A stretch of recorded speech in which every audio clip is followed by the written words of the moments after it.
Good morning, everybody. WBRT, time now for Around the County with Nelson County Judge-Executive Tim Hutchins. It's all made possible on WBRT by Joe Hills, Power Sports and Outdoor Equipment. And we say good morning to Judge and guest, Magistrate in again. Yeah. Roth, how you doing today? Thank you for having me again and Around the County with see what's going on in the community. I got Jeff Lear here today, the magistrate in the 4th District. And I think Jeff's been on the court, about 14 years, going on 15? 15, yeah. 2010 was elected. Yeah. He took my spot.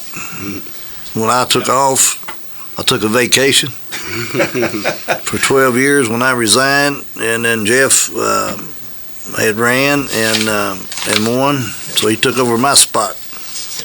So we had some solid leadership in that community for all these years. It's very important. About 30 years, right? I mean, we laugh about it, but it is very important. Transitions of anything, but it is.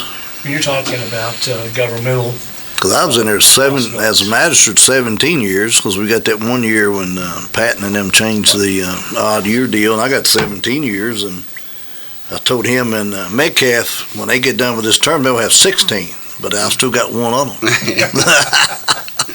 So anyway, it's there is no term limits.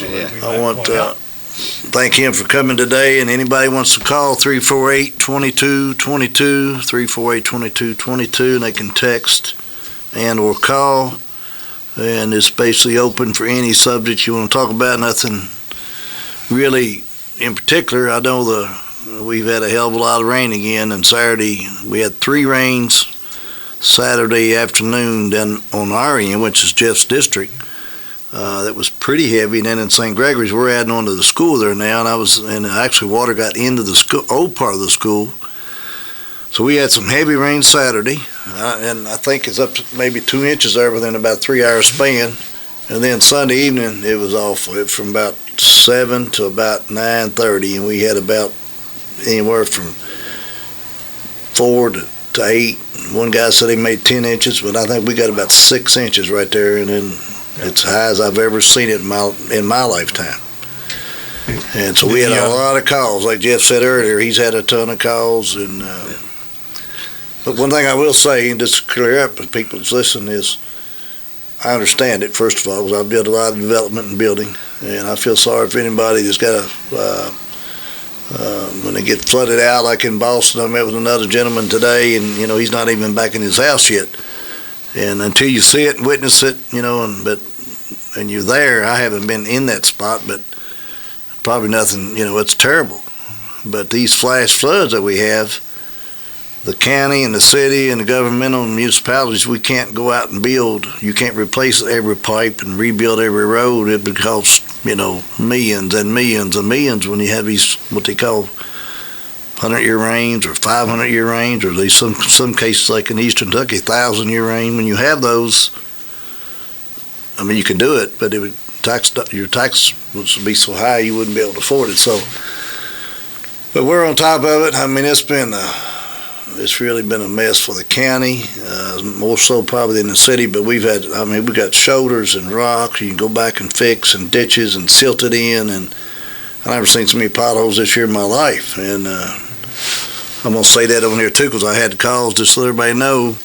Nazareth Road, they're fixing those potholes today and tomorrow if the rain holds up, and 509, because I got those calls last week on that, because they're both state roads. But I let everybody know that they are giving those attention today and tomorrow when we talked to the state this morning. So, but we don't know when there is potholes unless we witness them ourselves, or our engineers, or any of us riding around. So I encourage people to call and 348-1800, and we'll get back to you and get the message to the right people. Even if it is a state road, I don't have no problem with it. So I want to clarify that, and thank you, Joe Hills Power Sports, again for sponsoring the show to make it possible, and we're just trying to be transparent and let everybody know what's going on out throughout the county. And we'll hear from Joe Hills right now, and we'll be right back with Magistrate Jeff Lear. We're back with Around the County. Nelson County Judge-Executive Tim Hutchins, made possible this show by Joe Hill's Power Sports. Magistrate Jeff Lear with us here today with almost 16 years. Yeah. Sometimes it seems a lot longer. Yeah. But it seems like just, to me, yesterday you won. Yeah, and it was, with Keith Metcalf was elected the same time I was, and now to look around and we're the old guys on the block, and it's gone fairly fast. Yeah. So what's going back to the coming on board 15 years ago now, I guess, and coming up on 16. What's been the thing that I guess you would say surprised you most about county government? Well, when I was elected, I was the first Republican elected in the history of Nelson County, and people tried to make a big deal out of it to me. I didn't think much of it. I was always treated fairly by all of them. Now, you go back and look today, and Keith's the only Democrat. So that's been a big change. And of course, there was a lot of evidence that the tide was shifting in Nelson County for quite a while. So, but I surely didn't expect it to hit as hard as it did this last election. It was very interesting. Representation. Your party affiliation is one thing, but when it comes to representing your constituents, it's something you got to step up and do. And like I say, recently we seem to be going from one kind of disaster, if you want to call it, but one issue to another. Oh, it's been, this in the county here, I've said it 100 times, it's been a rough winter, a lot of ice and snow and rain through the winter, and then all this rain in the springtime, and it's been, the citizens mainly, that's what I say, these people get flooded and get removed from their house and lose, in a lot of cases, everything they've owned, but it's bad on the county, like I say, our road departments and municipalities. I mean, it's a lot.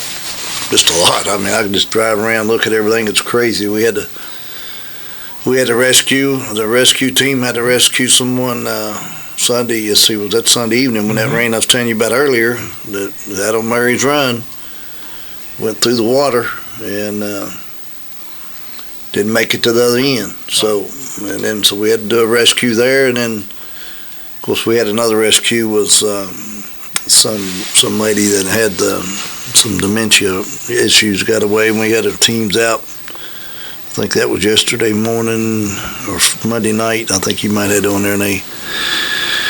So all of our emergency departments and teams and fire and all of them, they work 24 hours around the clock. So it puts our teams have put in on the emergency side of it. Emergency management all the way down tons and tons of hours and dedicated to community when there's flooding going on, because we had that flooding about a month before we had the big flood. Right. That was bad enough, we thought, and that we had water across, the roads, New Haven, all of them, but it didn't get any houses, maybe 2 or 3 early on that first one, but then we came to the second wave, so it was. You told me to be careful when I ask you this, but we did get notification that the Disaster Recovery Center has or is closing. I think it closed. Maybe yesterday was the last day of the what they call it, DRS, at the Boston Community Center. We hope everybody came in and got a little paperwork filled out, but our local teams have done a great job, but I told you not to ask me, but you did anyway. But when it comes to the other side of it, I've never seen so much red tape. I met with a gentleman this morning, and our teams and everything, and we meet, and they've met, and you hear the same thing over and over and over and over again, and people get so frustrated. And when it comes to I guess mainly it's the Fed side. I don't know. It's just frustrating. And I know one thing for sure is, and I support Trump on this, is if he can get that federal FEMA money down to the states where the state's local, it would be 1,000 times better. I never seen so many different groups and organizations and meetings, and I never seen so much red tape in my life. It's frustrating as heck. And there's some cases out there, then there's all kinds of criteria. If you get flood insurance, if you don't have the insurance, and they can pay up to $46,000. I think I told you last week for a home up to for their property damage, and they can go up to I think 46,000 on personal property, which is good. I'm not saying it's not good, but then if you got the flood insurance, then they subtract that back out. You don't get double dipped. Right. I'll just tell you this. I told you earlier. There's one case where this gentleman today, and he got some insurance money, and then you got to fill out with the Division of Water, all kinds of paperwork, and then if your damage exceeds 51% of the value of that house by the FEMA rules, and if it's Division of Water or FEMA, I think it's FEMA, that you have to relocate or raise your house. In this case, this guy had to raise it 8 feet, and he's got an attached garage.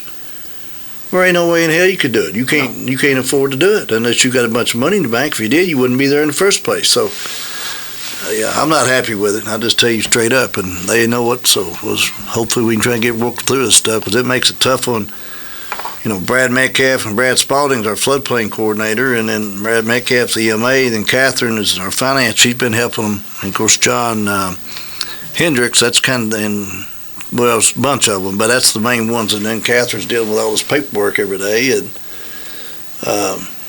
you get all these calls, and you have to tell people, we're trying, we can't help you, and all that. It's frustrating, and I don't know. I'm not happy with it at all. I'll tell you that. Well, Jeff, the judge and the court has had to deal with expenditures that weren't kind of on the radar, as they say, some year or 2 years ago, maybe a little longer. Puts kind of a issue on budgeting, in which you guys have just concluded, I think, and will start your new budget in July 1. But what kind of challenges does that mean when trying to have a conservative budget, yet you've got things that weren't planned, allocated for, that have got to be covered? Yeah, it's been a challenge for sure. I mean, you look at the budgets, and Tim probably, he knows as well as I do that we've had some of that ARPA money in there for the last few years, and that's kind of skewed your outlook on the budget, because it looks like you have a large amount of money, but you really don't. So when you go back to these unplanned expenses, or it makes it hard. It stretches the budget, pretty thin. And we try to stay very conservative on our tax rates. We know, when the tax bills come out, everybody gets phone calls, and and a lot of them are fairly confused on what, where they go. A lot of what they complain about is the school taxes and all the other taxes that you get on one bill. But we try to keep them as low as possible. And since I've been in, I think we've actually reduced rates. Right. But that doesn't help when your assessments go up, Right. And that's very frustrating to a lot of people. And I always tell them I'm eating the same soup. My house gets reassessed, and it seemed like every year, every 6 months maybe, but I know that's not the case, and it makes it's challenging for people to get a tax bill with a raised assessment. And there's not a lot you can do about it, because I think by law the houses are to be reassessed once every 4 years by law, and I don't know. It's supposed to be assessed at fair market value. Fair market value, and that's just got these comps, as they call it, comparable sales, exactly, that are going through the roof with inflation. Yeah. And that's a state law. That's nothing that we have, and then the assessment is taken care of by PVA, and it is intentionally a different branch of government than fiscal court, and it should be. But a lot of times when people are upset, the most when you explain to them the process, they kind of understand, and it is confusing. I get that. So that formula we get from the state that's another thing that's kind of cart before the horse, sort of, is because we got to estimate and guesstimate. Right. When we don't know because the state sends us the numbers, the values of the properties and all that. We get that in August, I think, maybe into July. Our budget's got to be submitted.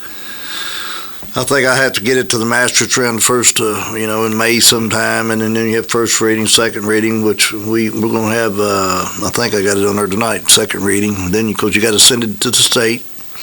And our treasurer, Rhonda's been there, and I put more time in the budget this year than I had the first 2 years, really, with a fine-tooth comb checking everything, but then you got to go through the state, then come back to us. But we don't know what the tax assessments are going to be until after the fact. Mm-hmm. And that's just the way it is, and you try to understand that formula that they send you. And I've been doing this for a pretty good while. I'll have 20 years in, I guess, this year, or close to it, when I was a magistrate, and because he's been there, like say, almost 15, 16 years, trying to understand that formula, how they've got it. It's pretty confusing. So, but the previous court and then this court, it was always, I think, really, when I was a magistrate, the same way. We've tried to keep our rate as tight as we could. This past 2 years since it's been my third budget, the first 2 years, compensating, the tax rate was 13.7. We went to 12. We dropped it a full point the first year. We left a few $100,000 on the table.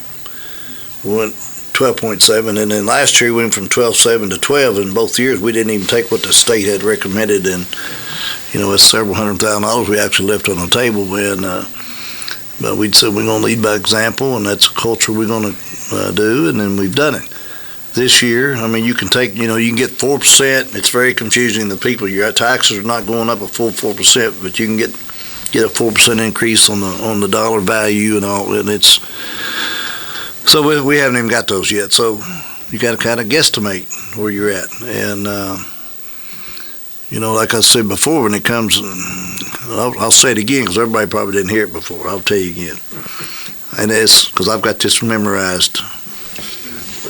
When it comes to the general fund in Nelson County through the fiscal court, what we have to provide. So we subsidize. I told them this the other night at some meeting I was at, and a lot of people get shocked because they don't understand it. It's over $3 million we subsidize the sheriff's department to provide for police protection and patrol and all that. The jail, it's going to be about $2.3 million, maybe $2.4 this year, subsidize the jail. When I say subsidize, that means it comes out of our general fund, which is everybody's tax dollars. Ambulance, it's about 1.5, let's say, 1.5 million. Health department. Health department's $1,250,000 this year. The next year's budget's $1,370,000, and we got to write a check to the Lincoln Trail Health Department to keep the health department going by statute. There's a statute that we could operate it and maybe save some money. I'm doing a feasibility study. I've told you I've got a lot of evidence and details. I've got to really dig into it and see if we can do it or not. Don't know. But we got to make some changes somewhere. And then, am I correct in saying many counties, they actually have a property tax? Health department tax. For the direct to the health department. Yes. When we don't. That's never right. have, I guess. Never have. There's 8 counties in the Lincoln Trail Health Department division, I call it. And we're one of the 8, and we're the only one out of 8 that does not have a health department tax, which will free us up $1,250,000 in general fund to use for a lot of other things that we could do for the community. And I'm not advocating for a new tax, but at the end of the day, the general fund, it gets pretty tight. And I don't see how you do it. As you said, you're not taking the allowed growth, which is,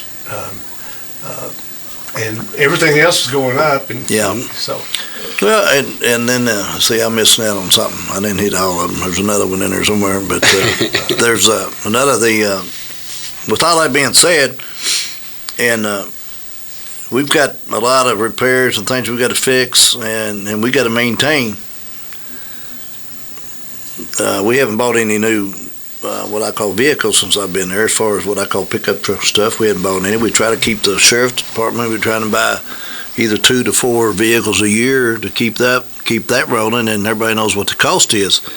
And we have gave raises to the employees, and we have done very successfully maintained and kept our employees' rates pretty strong, so we wouldn't be losing employees, and they got to make a living too, without trying to have a bunch of turnover.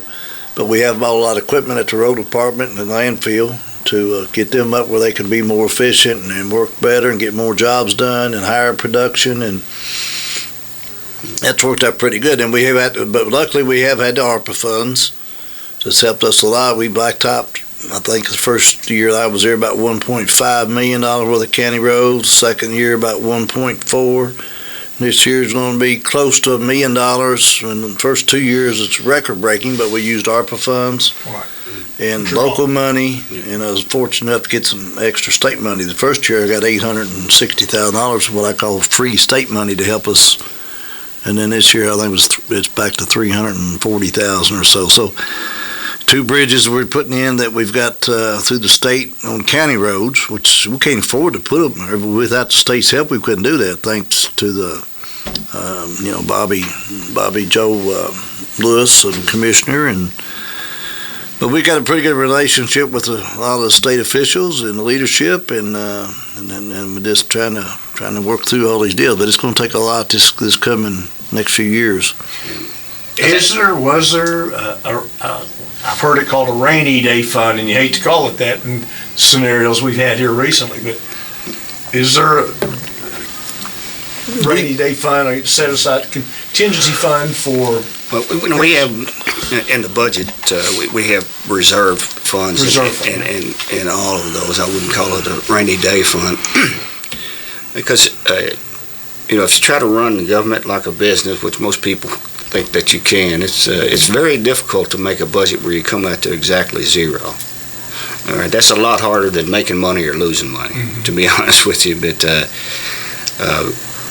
we try to watch those reserves so that we have operating capital until tax base comes in for unplanned contingencies. Some of them are some years it's more than others, and throughout my magistrate career, and with Judge Watts and with Judge Hutchins here, we've been very conservative on revenue projections and worst case scenario on cost projections. So that leaves you a little bit of wiggle room because you're never going to get it right. We budget for a garbage truck or a bulldozer or a compactor or something, and those prices, they drop your jaw. Just how much they've increased just over the short time that I've been a magistrate. And they aren't cheap to start with. No, they weren't cheap when I first started. It's just no, we just want one. We don't need 4. But that's part of doing the business, and so we try to be very conservative on those estimates for revenues and cost, and that's not changed since. Well, the garbage trucks went from, I think, just in 4 years' time, from 165 to 265. The compactor, the last one that they bought when I got out, it was right at $700,000. And it's $1.2 million today, so it's doubled. And just like the county, like I tell everybody, everything costs, the tires and the repairs, and I've got them down about as tight, and I'm staying on top of these supervisors and our different leaders and all these different divisions, and we just started a different purchase order program, and that I'm really keeping them even tighter. And they all do a good job, but they've got to really watch, and you got to shop around and get to good, make sure we want to stay local as much as we can, and I think we've moved a little bit more to that direction as long as it's fair, and so but you still got to watch it. Everything costs so much, but I'm more about repairing and fixing instead of replacing. That's kind of my, just like, what I use is my old analysis is my truck.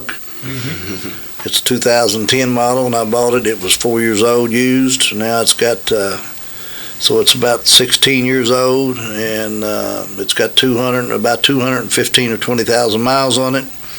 So I tell all of my guys, I said, as long as I can drive mine that long, you can drive yours that long. So, and just keep them up and maintain them, and you don't have to have new all the time. That's kind of my philosophy. So anyway, that's how I feel about it, and so far it's working. But we've got I think our budget's in really good shape. We've had to spend quite a bit of money of repairs and fixing things in the last few years, and I know you're not going to bring it up, but I'll bring it up. The old elephant in the room, the old courthouse. We're fixing leaks again. And then I've had a crew come in repairing some windows again that's leaking. And then the heat and air. We finally got all that resolved, and they're going to start on it July the 7th. And everybody in that courthouse will be moved out. And the judge's office, basically the treasurer and the finance director and everybody that's working with me and Brad Metcalf, we'll be moving over, and Terry Goldhagen's, I worked out a deal with him. I was looking out my window one day, and we was talking about going out to where the Commonwealth Attorney is, but it's not hardly big enough. So I looked out that window, I said, well, there's Terry Goldhagen's office. He's retired, so I worked out a deal with him, and it'll be really good for us. And then I've got the code enforcement and inspector, and that group is going to go down to the career center where the temporary driver's license is now, and they'll be working out of there, as well as the Chamber of Commerce and then NCTA people. And then the tourism group downstairs, they rented in behind where Hearst Drugs is, in between there and the old Standard Building, and the backside of that where all the downtown and tourists, everybody can. So we've got a plan worked out, but it's going to be tough in between for 2 weeks because the driver's license, new building, and the Commonwealth Attorney, they're all done and finished. As a matter of fact, we'll make the last payment tonight. The remodel that we worked with the state, and then they're paying, we'll get our money all back. I think it's set up over 7 years, but I think probably or 8 years, but then we'll have it all paid back in 6 years, I think. But in between here, there's 2 weeks. They don't have their IT, some of their fiber, and some of their office supplies. So it's going to be pretty rough on everybody for about 2 weeks in this transition. But anyway, we'll get there. So then. The main thing is we're going to get new heating and air in the courthouse, the old boiler system.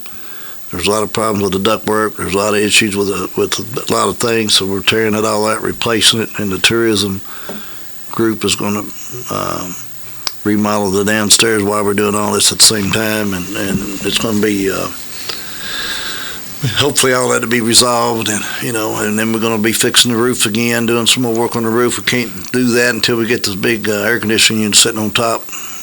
So, it's a landmark for the community. You see that, and we got all the lighting done last year, and a little bit more landscaping we have to do, but we redid all the wiring and the sprinkler systems and the lighting down there. Worked with everybody downstairs and everybody. So it's it's just a beautiful place. And that building's, let's see, what's the date on there outside? 18, I don't know. It's right on the front of the courthouse. I keep forgetting what it is, but you got an old building, you got to take care of it. Right. And I made a comment, and E-Town did it. Yeah. When I first got in. I was in E-Town when they started that process. Yeah, they sold their courthouse downtown. And I made a comment jokingly to some people. I said, best thing we can do is just sell this whole courthouse and get out of here. So they got back out some of my different opponents over the years, friends, and they said, that damn judge going to sell the courthouse and blah, blah, blah, blah. And so I'm clarifying that again right now. We're not selling the courthouse. It's not going to become a hotel like the Hardin County. No, it's not going to be none of that. But anyway, one other thing I'm going to say before I forget it. I told you the last week, don't let me forget it, and I almost did. I did it. Huh? You talking about on the picnic? Yeah, but I'm not going to talk about Emma. St. Gregory's Picnic is this weekend, Saturday, June the 21st. Just let everybody know, and I'm a member there, and we got a lot of exciting things going on there. We're adding on to the school, and school's growing and all that. So anyway, the picnic's the 21st. Come in and get their dinner, and we got one of the biggest, nicest picnics around. Not to criticize anybody, we bought all new canopies and tents, and it's really organized, and everybody's done a really good job. So, and as of right now, the weather looks good. Mm-hmm. So it starts at 4, goes to 10. Mass is at 4 still this year? Mass is at 4, yeah. Mm-hmm. And then I'll say the Main Street, they had their street concert Saturday. So I started out, it rained like Saturday, and I said, man. So then we left, went up to the street concert about 4:35. I go around talking to everybody. It's a pretty small crowd. And then I went on to Stephen Foster's story, and they invited me to go out there, and they just lucky that it quit raining for both events. I mean, you talking about just, I guess, the good Lord was with everybody. So then we turned around and came back, left there, came back downtown and talking to everybody, and they had a big crowd. So thank goodness that the rain worked with them, because there's nothing worse than messing an event up. And Saturday we hope the same thing with the picnic. It looks pretty good right now. But anyway, I just want to share that with everybody, then come down and have a good time. Friends at Fairfield have their Fairfield Day on Saturday, so. Yeah, by the time they get wrapped up, they can leave Fairfield and come to St. Gregory's. And I'm going over there. Matter of fact, I met some people. They're using my other truck to haul some booths and tables and things for the Fairfield, what they call it, Fairfield Day. There's Homecoming Day, and I've been over there before, yeah. I try to get over there earlier, too. So there's a lot of things going on. So we're very fortunate in this community. But, man, this weather's been tough. But it could be worse. We could have had a big tornado and destroyed everything, so always got to look at the other side. Yeah, I think the judge touched on it, just kind of brushed over, but the remodeling or finishing out the remainder of the senior citizen is a pretty big deal. That's going to save the county a lot of money and bring in some revenue and some service. A place for a permanent home for the licensing branch and things like that. That was a very positive move. And you were talking about on the budget issues was something you forgot. That's probably the insurance. Our health insurance, we've gone to a self-insured policy that I think working out saved us a lot of money. Anytime you change, it's a little bit of heartburn, but that's very positive move. And I've been very pleased with it when I've had to use it. Yeah, it was a big, actually when I was campaigning, I didn't know whether it was going to win or not, but I studied that a little bit then just because I know a lot of different people around. I said, man, if we could save it. And when I got elected and working with these different groups, and it's a little bit of a risk, but you've got to have your umbrellas in place and everything, but it saved the county a lot of money. Yeah, as long as you get back, some backstops into any catastrophic events, you're in pretty good shape. But but you have to be a certain size. You have to have a certain number of employees before it works economically at all. Yeah. And we were right on that cusp. It was a perfect time for us to do it. But I know they spent a lot of time researching it, and pretty pleased with the way it's turned out so far. It's been good. I think the employees, and we did have to, I haven't heard any negativity or feedback. I'm sure there's talk of some. We did have to raise the employees' contribution a little bit, very little, compared to what we looked at all the numbers over the years and everything, because what we have saved, I think this year, if we stay with Blue Cross, I didn't bring those numbers with me, but, it'd probably been $1 million higher for the county. I mean, that much difference, let's just say. Well, you can't absorb it all. That means the employees, if we didn't go self-insured, the employees' portions would be extremely high, because we just couldn't absorb it all. There's no way the general fund won't be able to handle it. So then we went to the Blue Mine, which is that outpatient group, sort of like these outpatient clinics, and they can go in there and get all those free services that the county pays 100% of. We had a 2-year contract with them, And once people get used to it, I say it's a change, like Jeff said, and you know, you got to do your health screenings and all that. You can save more money. So there's a lot of incentives there, and then we offered more different insurances. You got two options. You got high deductible, low deductible. Never offered that before. We've offered, you got long-term disability and short-term. We never offered that before. So there's all kinds of other more life insurance things that we did as a package that we're trying to be proactive and help our employees save the county money, but you got to take care of your employees and their families. Health savings account and incentives to do that. Yep. That's something that's new. I would, you know, if any county employees are listening, they should definitely Health take a look savings at accounts, yep.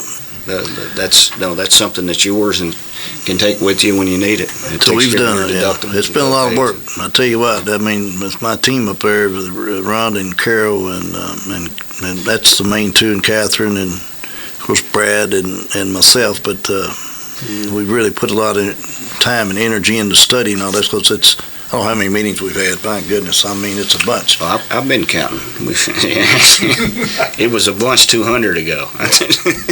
Jeff, your background's varied. Obviously, the telecommunications one.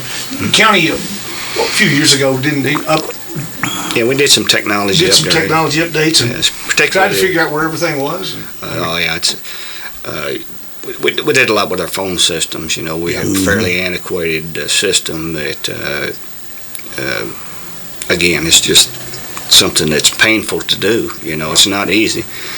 And as any organization grows, you know, I mean, you could probably look around here, and when you first, you know, had a computer network in here, you had one small hub there, and now they're all daisy chained together, and you got wires going here and there, and you've got no idea what's what, and it just evolves. I mean, it happened to me, and I was in the business, right? So, but it's it's a better system at a lot better price. I mean, and these are things. Well, what I did, let me just clarify with him just a little bit. I put him on a committee. I appointed him to a committee. And then, so there was Jeff, because he's got a lot of knowledge in that, and then Brad Metcalf, you know, on my side, and then I had John Snow, which is very knowledgeable, another magistrate in technology, and then Justin Hall, the jailer, and they studied mainly this is in the phone systems with AT&T and all that, and then I had a friend of mine that was been in business a long time. We talked a lot on the private side, and I mean, it was about a year of studying, and we were paying $9,300 a month in phone bills and all the different departments, the jail, sheriff, blah blah blah, and we've got it down to about $2,300, maybe $2,400 a month, which has saved about $7,000 a year. And then you times that by 12, it's about between $80,000 and $90,000 a year we saved once we did all this. Now, I don't think we've got every department, because AT&T's dragging their feet. They won't release them. Mm-hmm. When it's all said and done, it'll be between $70,000 and $80,000 a year. Now, we got a completely new system we put in. That's about, I don't know, let's say $25,000. And all new phones, everything. I mean, it's and I can transfer calls now. I couldn't do it before. And you know, I'm high tech. They call me High Tech Tim. So it's basically unlimited features that you use. And in this, maybe I'm wrong in this because I'm not high tech either. Yeah, but in this move, these phones and being able to interconnect to other departments, that am I correct? That'll go with them. In other words. Yeah. Numbers goes with you. Yeah, phone numbers will stay the same. Yes. They'll still be able to. Yeah. That's what he's talking about. It's called number porting, and sometimes what they call them, the incumbent local exchange carriers, with they drag their feet when they're going to lose a customer to transfer that number, and they have to release it. Yeah. It's all through, it's all through online, internet based, and so it's. But it's been good, and it's like, again, it's just something you got to study, and a lot of changes you got to stay up with it. So it saved the county a lot of money there, and I just thought of this, but an added bonus to that is, when we're moving out of the courthouse up here, they just pick their phones up and take them with them when they plug it in. And the number goes with them, so they don't have to install new phone lines and change the numbers and all that. So. It's just going to be 1,000 times better. So well, that's what I'm saying. So it's going to be a lot of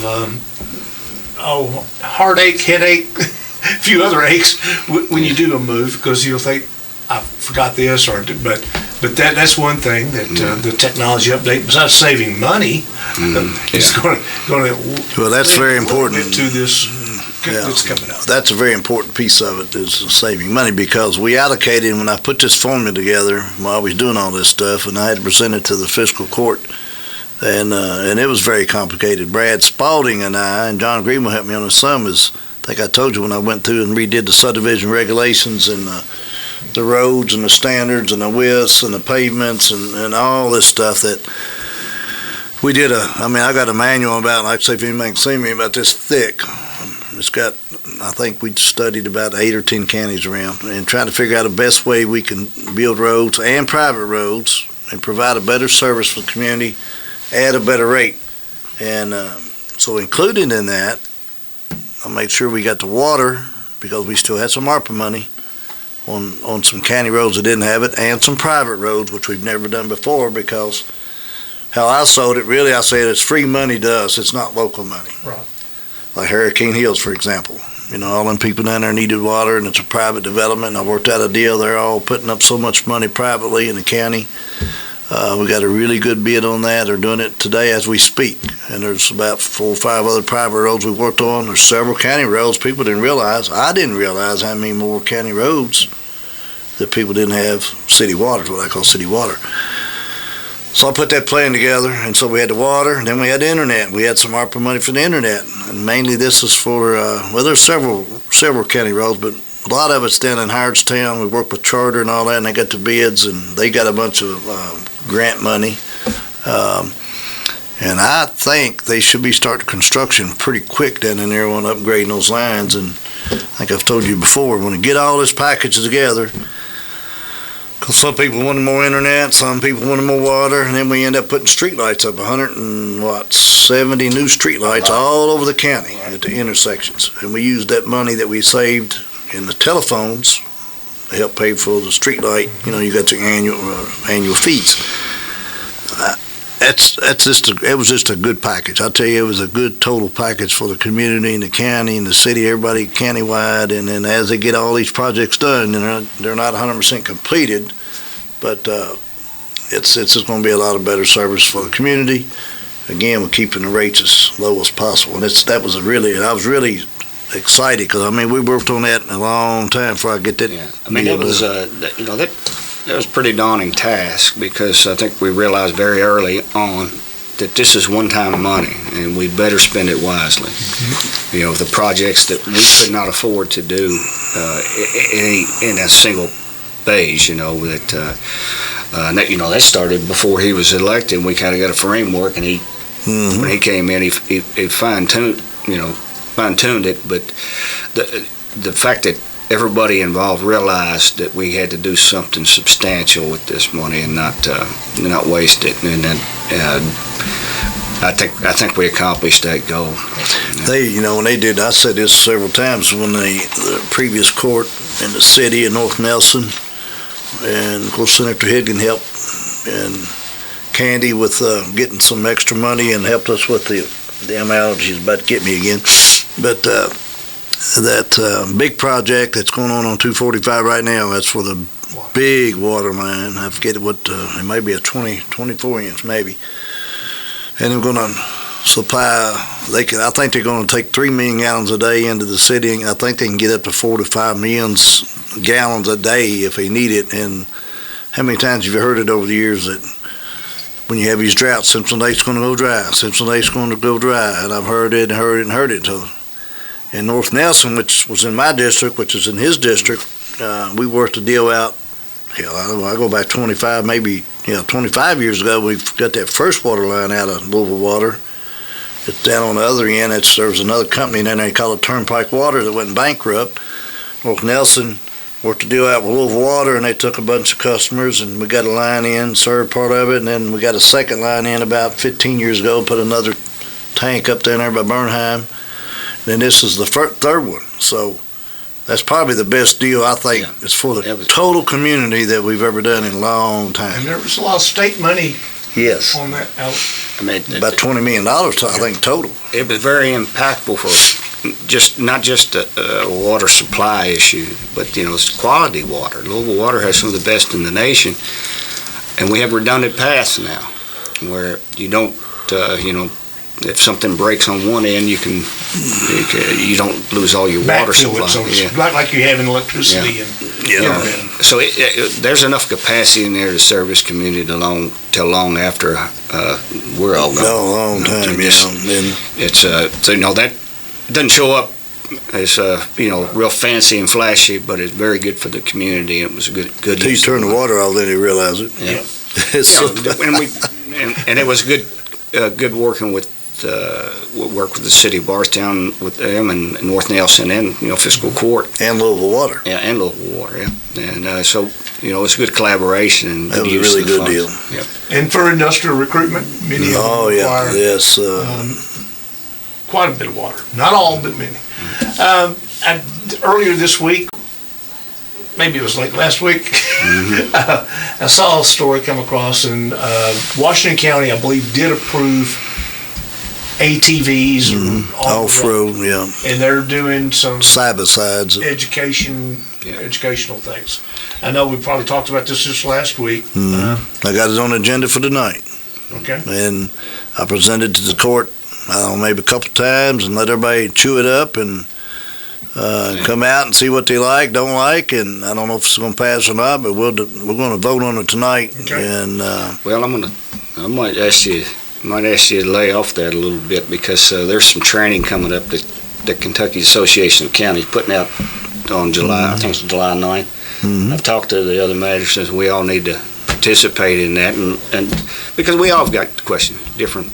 Did you go to the meetings last week? I did. Yeah. Okay, he was there at the Judges and Magistrates Association. I stayed home working on this insurance and all this stuff, so I didn't go to that, but they had, but that's fine with me. I don't rush it. We want to make sure we do it right, but I don't see it in a hurry. It doesn't take. Yeah. It doesn't. I know if it pass. I mean, I've got mixed feelings on it, really, personally. But it's like driving your car. You got to get it inspected, and you got to have turn signals, and you got to have seat belts and all this stuff. And if people do it the right way, and you got to be insured. And you think about, but then you think about, people drive a motorcycle with no helmet. They passed that law 20-something years ago, and then and that was controversial. Oh yeah, absolutely. The same year they passed it, the same month that they passed it, they wrote I remember like yesterday, seatbelt law, mandatory seatbelt law. In that same session, they took the helmets off the motorcycles. But there's a lot of questions to be asked, and there's a lot of communities new. Whenever they have the legislation allows the counties to do something, it's kind of you never want to be the first one out of the box, because you're going to forget something. And we talk to a lot of our fellow magistrates and around and judges, and we could learn from them. Now, Washington County, they've had second reading. Marion County's had first. I don't know if they've had second. The judges I've talked to all the way around, it looks like are neighboring counties, and that kind of poses a problem a little bit in Marion County. And you got the rural areas is what I think the intention was. When you coming up in these more of an urban side, that could be. But I don't know. I mean, I do have mixed feelings about it, because the danger and the safety. But I think as long as, if we need to delay it or whatever in the training. I know, did Marion pass second reading, do you know? I do not know. Yeah, I haven't talked to David this week. They do it anyway. Yeah. All right, so any way we can make it more safe, and it would, I think it would be well to do. I think that, when you set the example, and sometimes you just got to write some tickets, and the sheriff and his deputies out there and letting everybody know when that message gets out. You don't be driving up and down the road and legislation considered have the fines allocated, or is that a state number? No, that, Better go under the sheriff department. I don't know what to it's rate not it. It's all in that bill. I don't know exactly. the bill basically just says you can pass a law or an ordinance that allows it. Yeah. That's about all it really says, but. So we're going to charge you, if you get out there, $500 fine. You make sure your signals are working. On an ATV or a vehicle car? We're going to get you on both of them. I check. Well, I don't check. If they blink regular speed, they're at least that's the way I've always said. They get a license like a motorcycle. Yeah. So it's it's the same moving violation that you would get anywhere else. From what I understand, of course. Yeah. There's mixed feelings over it. I don't know. Like I say, it's just trying to make it easier. A lot of times out in the rural areas, you can drive. They passed this another thing several years ago. It's probably 20 years ago. And if you're farming from road to road, you can drive your four-wheelers or whatever ATVs on the roads, going from one farm to the next farm. Now that one there wasn't as clear cut, really. Yeah. It's kind of hard to. It's kind of hard to. I hate to use the word regulate, to control that, but that's already on the books. And I guess they'd have to check and see if you're going from your farm to my farm. Have a deal.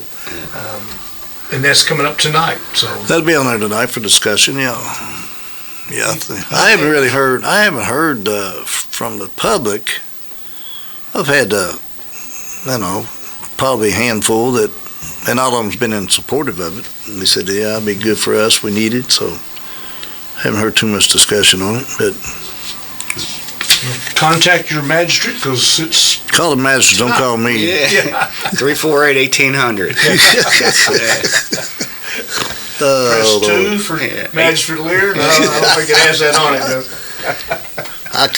it? I can do what they call a fire call. Hit that button, send it on.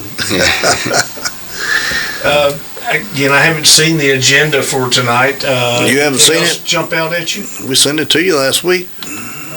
I said I haven't You seen haven't it. Oh, you haven't studied it yet. Haven't studied it. That might be better. Well, we got the second reading of the budget. We got the pay rate order on there, and I'm proposing 3% across the board. That's what the cost of living was, actually 2.9, and we even at 3%.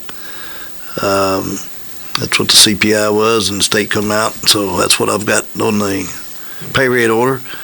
3% increase, second reading of the budget. The off-road vehicles, I do have one zoning on there that the zoning petitioners asked for a public hearing, so I've kind of changed it up a little bit. If you table something, it stays on the table. And I probably really haven't done it accurately, and I don't think the previous court did it that way too, but I checked with CAECO and some of the attorneys and our county attorney, and if you table something, it technically is on the table. So it's never off the table until you either rule on it or do something. So if you look at our agenda, all the tabled items, now we move them up to the top.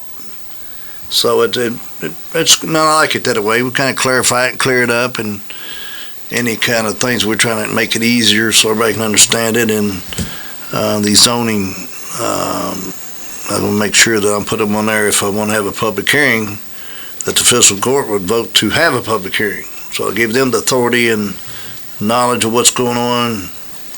If they decide they don't want to have it, then we can vote not to have it. Yeah.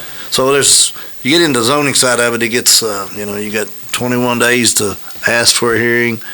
And if you don't, in 21 days, it stays with the decision of the planning and zoning. And then you've got 90 days. If somebody don't appeal it, it follows that rule. They can appeal it to the circuit court. So there's all kinds of different, it's kind of confusing, but. You got those at the first of the meeting. And there's another, public hearing for the planning zoning is next Thursday. I don't know what I was on their agenda. Every month they meet, and I'm not sure it's a new office a couple of times in the last week. So.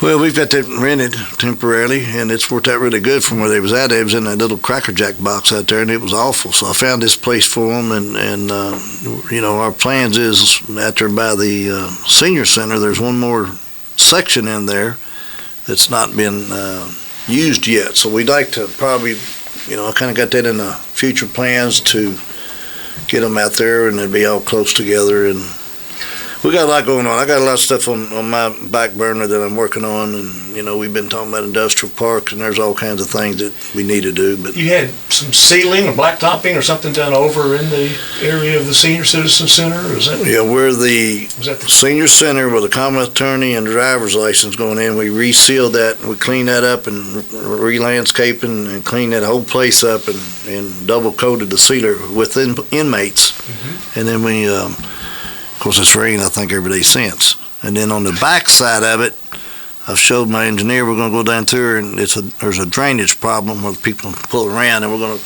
clean it up, fix it where the drain better, and then we're going to seal that.